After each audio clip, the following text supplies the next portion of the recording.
Because there are so many shows out there right now with you talking about your background when you're a little kid, you were getting out of your body, it wasn't very manageable, it was actually pretty horrible, kept mounting up to the point where you're just sick of the feeling of dying. To be able to get out of this body and out of this construct. But once you were able to calm the fear, you were able to go out and really start kind of tripping through reality and the constructs of the universe in a way that I really haven't heard of before. Let's go ahead and start, first of all, with some basic structure, which is why an out-of-body is different from astral traveling and how it is similar to near-death, just to set the template of what you do up for everybody. First and foremost, the out-of-body state is no different from a near-death. So when the soul leaves the body, the soul is leaving the body. The body's dipping down to a certain state where it's a shutdown process. Now, when somebody has a near-death experience, just so people that are listening could see the comical wording that's being used.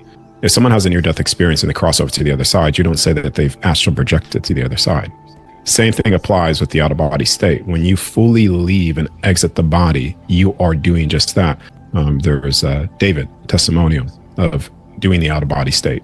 And he has had a near-death experience because he has a heart issue. And he has done the out-of-body state, and it's the same thing. So what astral projection is this is a made-up word for, basically made-up terminology for dimensional space access. And dimensional space access is literally just that. It's your thought forms create a dimensional space in your field.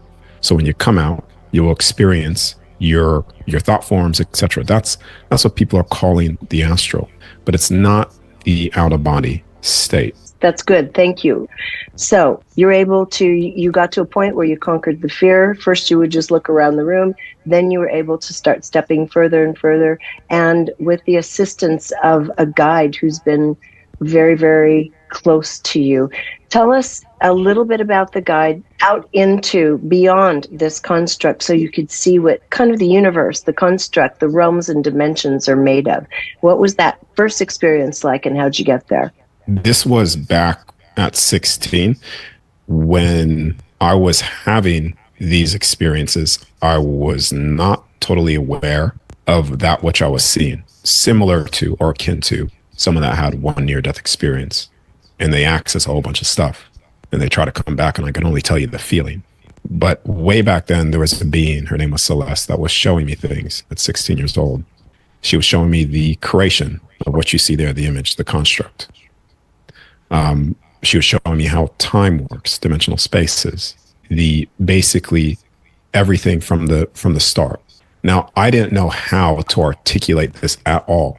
It was one experience, but it wasn't until I learned how to get absolute control over this state at will through practice, where I was revisiting these places over and over and over again, being shown the realms, the 12 realms within this construct, also being taken out of the construct as well.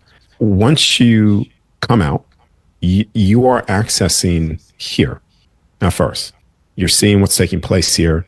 You could see if someone is doing something here, you could see it taking place in real time. If someone writes something on the whiteboard, you could see that. But you could also access further out. And this is, you could say, accessing the true universe that has always been here. And one thing that I find fascinating is you're actually able to see the thought forms, both individually and collectively, that are forming. And this is through our own belief, imagination, desire, etc., whatever it is that propels us to have a clear thought, reinforce it over and over again, so it starts becoming something more solid or more concretized into a reality. You're able to actually see that. You've walked through people's thought forms. Once you're out, yes, you are tapping into, you could say, it is thought forms of yourself, other individuals as well. This is where you step into integrity, understand unconditional love, and potential time events as well. So what's the difference between a material object here and a thought form? Now, you would think they're different, but they're really not, because one is in a state that your physical body could touch because your physical body's at a certain frequency, same with the material objects here in a certain frequency, so therefore you could interact with it. Now, thought forms are just as physical and just as real as what you're experiencing now, because once you come out of the body, you're accessing, it's just a change of the dial of frequency. And those thoughts, those dimensional spaces are physical things. You could step into it, experience it, touch it, taste it, feel it. It's all there.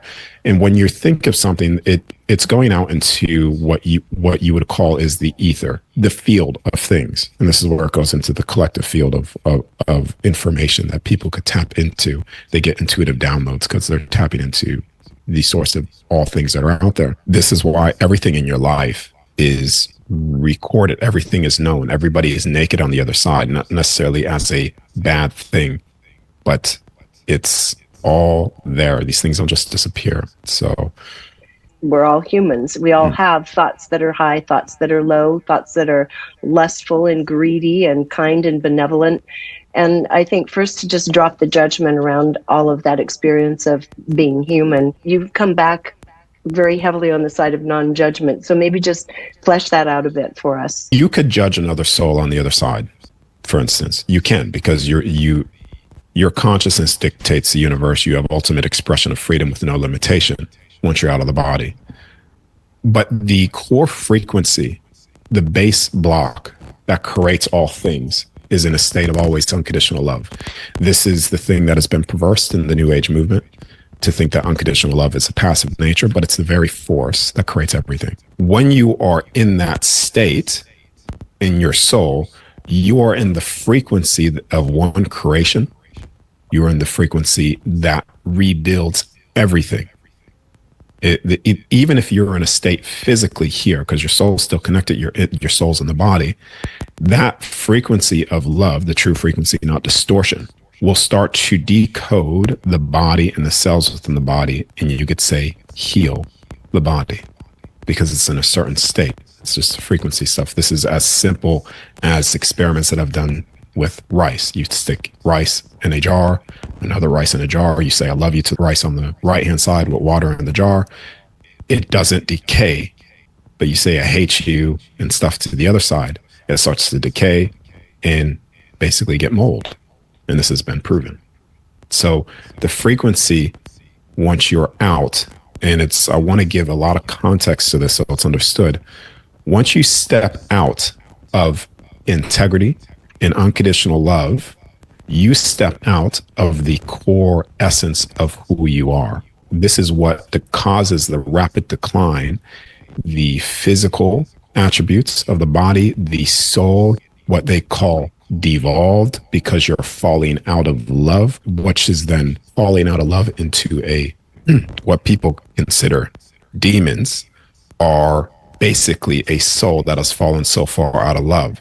So right now, when people think of evil things, I mean, just because they fell out of love, not necessarily that they can't return back to it.